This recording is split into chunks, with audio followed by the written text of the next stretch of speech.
Doctor حسینہ ظفر بتاتی ہیں کہ میں خوشاب کے ڈسٹرکٹ ہسپتال میں تعینات تھی۔ میری رات کی ڈیوٹی چل رہی تھی جس میں سوائے ایمرجنسی کیسز کے شاید ہی کوئی مریض آئے۔ مجھے یاد ہے وہ جنوری کی یہ بستہ راتوں میں سے ایک رات تھی۔ میں آفس میں ہیٹر لگا کر بیٹھی تھی کہ ایک عورت تقریباً 1 سال کے بچے کو باہوں میں اٹھائے ہوئے اندر داخل ہوئی۔ اتنی سخت سردی کے باوجود اس عورت کے پاؤں میں جوتا تک نہیں تھا۔ اس کی حالت سے لگ رہا تھا کہ وہ کہیں بہت دور سے چل کر نہیں بلکہ بھاگ کر ہسپتال پہنچی ہے۔ میں اسے دیکھتے ہی سیٹ سے اٹھ کھڑی ہوئی، اس کو تسلی دی اور بٹھایا۔ اسٹاف کے ایک شخص کے ذریعے اسے پانی پلایا جب تک نرس اس کے بازو سے بچہ پکڑ چکی تھی۔ میں بچے کو دیکھتے ہی سمجھ چکی تھی کہ وہ اب اس دنیا میں نہیں رہا، مگر میں نے نرس کو بھی اشارے سے بات کرنے سے منع کر دیا۔ عورت سے وجہ پوچھی تو اس نے کہا، میرا بچہ حرکت نہیں کر رہا۔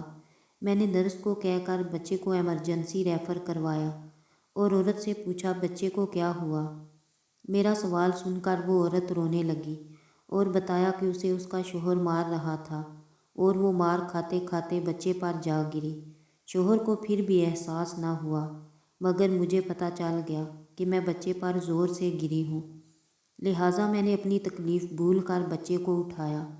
اسی دوران شوہر نے میرے سینے پر ڈنڈا مارا جو آدھا مجھے اور آدھا بچے کو لگ گیا۔ جب بچے کو ڈنڈا لگا تو وہ ایک دم ساخت ہو گیا۔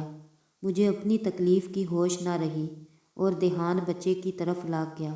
جب شوہر نے چھوڑا تو بچے کو لے کر دوڑ پڑی۔ سڑک پر کوئی سواری نہیں ملی تو یہاں تک دوڑتی ہوئی پہنچی۔ آپ مہربانی کر کے میرے بچے کو بچا لیجئے، آپ کا احسان ہوگا۔ میں نے اس خاتون کو تسلی دینے کے لیے اس کے کاندھے پر ہاتھ رکھا تو میرا ہاتھ خون سے تر ہو گیا۔ میں حیران ہو گئی کہ اس عورت کو خود اتنی گہری چوٹیں آئی ہیں اور وہ کسی قسم کی تکلیف کا اظہار نہیں کر رہی۔ میں نے اسٹاف کو عورت کے زخم دیکھنے اور پٹی کرنے کا کہا، خود بچے کی طرف متوجہ ہو گئی جہاں میری آمد سے پہلے ہی نرس اس کی موت کی تصدیق کر چکی تھی۔ میں نے دوبارہ تسلی کی اور دل میں دعا کی کہ کاش نرس کی رپورٹ غلط ہو، مگر نرس ہی ٹھیک تھی۔ بچہ اس جہان فانی سے کوچ کر چکا تھا۔ میں نے نرس کو منع کر دیا کہ فی الوقت عورت کو بچے کی موت کی خبر نہ دی جائے، اسے صبح تک ایڈمٹ رکھا جائے اور اس کے زخموں کا علاج کیا جائے۔ میرے حکم کے مطابق عورت کے زخموں پر مرہم رکھ کر اسے سکون آور نیند کے زیر اثر سلا دیا گیا۔ صبح جب میں ڈیوٹی آف کر کے جا رہی تھی تو عورت کا شوہر ہسپتال میں پہنچ چکا تھا۔ اسے بچے کی موت کی خبر دے دی گئی تھی۔ اس نے ہسپتال کے عملے کے سامنے بیوی کو طلاق دیتے ہوئے بچے کا قاتل قرار دیا اور قانونی کارروائی کی دھمکی دے کر چلا گیا۔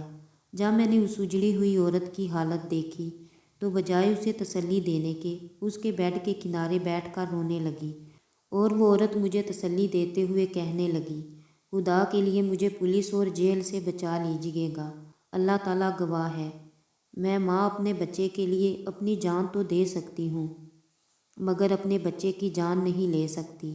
اتنی دیر میں دن کی ڈیوٹی والا سارا عملہ اور ایم ایس صاحب پہنچ گئے تھے۔ جب انہوں نے مجھے روتے ہوئے دیکھا تو وجہ پوچھی۔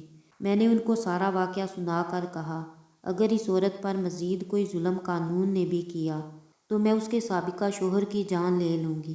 میری حالت دیکھ کر ایم ایس صاحب نے مجھے تسلی دی اور ساتھ ہی اپنے بھائی کو کال ملائی جو سرگودا میں ڈسٹرکٹ پولیس آفیسر تھے۔ ان کو ساری حقیقت سے آگاہ کیا۔ ان کے حکم پر عورت کی مدعیت میں مقدمہ درج کروایا، بہترین میڈیکل رپورٹ تیار کروائی اور اس مظلوم عورت کا سابق شوہر گرفتار ہو گیا۔ ایم ایس صاحب میرے کہنے پر عورت کو گریڈ 4 کی ہسپتال میں ہی لے کر ملازمت دی اور بعد ازاں ہسپتال کے ہی ایک ورکر سے اس کا نکاح پڑھا دیا۔ میں نے اپنی زندگی میں پہلی بار ایک مجبور ماں کو دیکھا جو خود کے زخم بھول کر بچانا چاہ رہی تھی اور قانون اسے قاتل قرار دے کر گرفتار کرنے والا تھا، یہاں تک کہ اللہ تعالیٰ نے مجھے اس کا وسیلہ بنا دیا اور آج الحمدللہ وہ ایک خوشحال زندگی گزار رہی ہے، جب کہ میں اپنی اس نیکی کے سبب بہت خوش ہوں۔